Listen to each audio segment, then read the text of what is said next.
Bismillahirrohmanirrohim. Begini sebaiknya seorang pemimpin. Oleh Sulung Nov.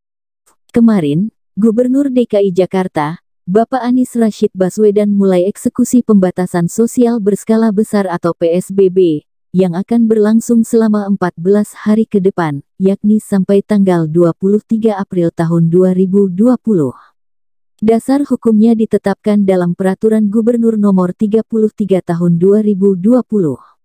Perhatikan cara Pak Anies Baswedan melakukannya. Seni manajerialnya rapi dan apik. Semua disiapkan dengan runut. Pertama, Pak Anies siapkan produk hukumnya lebih dulu sebelum pidato. Bukan sebaliknya, pidato dulu, lalu aturan yang mesti dibuat malah diabaikan. Ini ilmu dasar seorang pemimpin yang taat hukum. Jangan sampai terjadi, setelah beliau pidato, masyarakat malah bingung bentuk realisasi di lapangan. Kedua, Pak Anies siapkan selembar surat resmi kepada warga DKI, terutama kepada 1,25 juta orang yang terdampak COVID-19. Disinilah jelinya Pak Anies. Berbagai pendekatan beliau gunakan saat mengumumkan berita penting. Ketika pidato, berdiri di sisi beliau seorang penerjemah bahasa isyarat. Surat itu sebagai pelengkap informasi tambahan, bila mana ada warga yang belum sempat menyimak pengumumannya. Beliau ingin memastikan, semua warga dapat informasi yang benar dan lengkap. Ketiga, dalam suratnya Pak Anies menggunakan kop surat resmi Gubernur DKI Jakarta. Artinya, beliau menulis surat atas nama negara, sebagai seorang gubernur. Surat tersebut terdiri dari 5 paragraf yang sistematis. Dimulai dengan salam terbaik dan ditutup dengan salam pula. Pada bagian paling bawah setelah tanda tangan, dibubuhkan namanya tanpa gelar. Polos hanya namanya, mencerminkan sikap yang egaliter.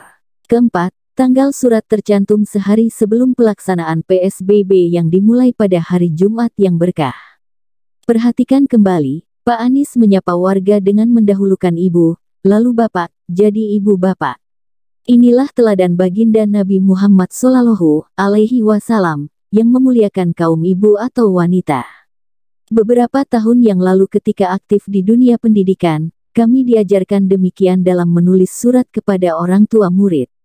Kelima, pada paragraf ke-1, Pak Anies iringkan salam hormat dan doa lalu dijelaskan maksud pemberian bantuan paket sembako. Beliau menuliskan, mohon diterima dengan baik, untuk menjaga martabat penerima.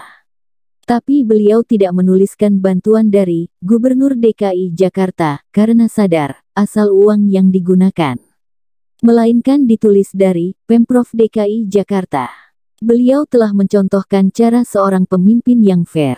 Kemudian, bantuan itu diantar langsung door to door. Beliau tidak ingin menunjukkan, di ibu kota ada teatrikal seorang pemimpin di dalam mobil mewah, bagi sembako kepada rakyat di jalan raya. Itu sangat tidak patut, jika disorot dunia internasional. Keenam, pada paragraf kedua, secara singkat Pak Anies jelaskan apa yang sedang terjadi dan apa yang dihadapi sehingga diberlakukan PSBB. Sebagai wujud tanggung jawab seorang pemimpin, beliau menunjukkan bagaimana kiat melewati krisis ini dan memantik kesadaran masyarakat secara bersama-sama. Ada kata kunci, menang, dengan ikhtiar yang dilandasi, tekad dan kerja bersama. Ketujuh, pada paragraf ketiga, Pak Anies membangun optimisme, di tengah kegamangan situasi tanpa kejelasan, selama lebih dari sebulan terakhir. Beliau bangun mental masyarakat yang sudah lelah bercampur aduk emosi. Ada beberapa resep yang beliau sodorkan, yang merupakan kearifan lokal bangsa Indonesia dalam melalui masa sulit.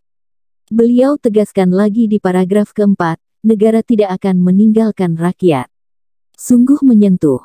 Kedelapan, di paragraf terakhir, Pak Anies sampaikan doa. Bahwa sekuat apapun ikhtiar yang dilakukan, doa adalah senjata yang tak boleh hilang.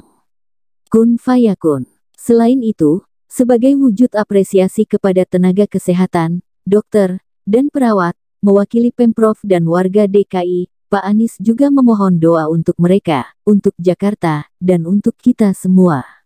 Pak Anies telah menunjukkan dengan sangat baik, bagaimana seharusnya seorang pemimpin. Beliau adalah aset kita bangsa Indonesia, yang mesti dijaga dan dikawal, hingga Allah Subhanahu wa Ta'ala menetapkan takdirnya, yakni Indonesia dipimpin oleh beliau kelak. Amin ya Robbal Alamin. Bandung, tanggal 11 April tahun 2020.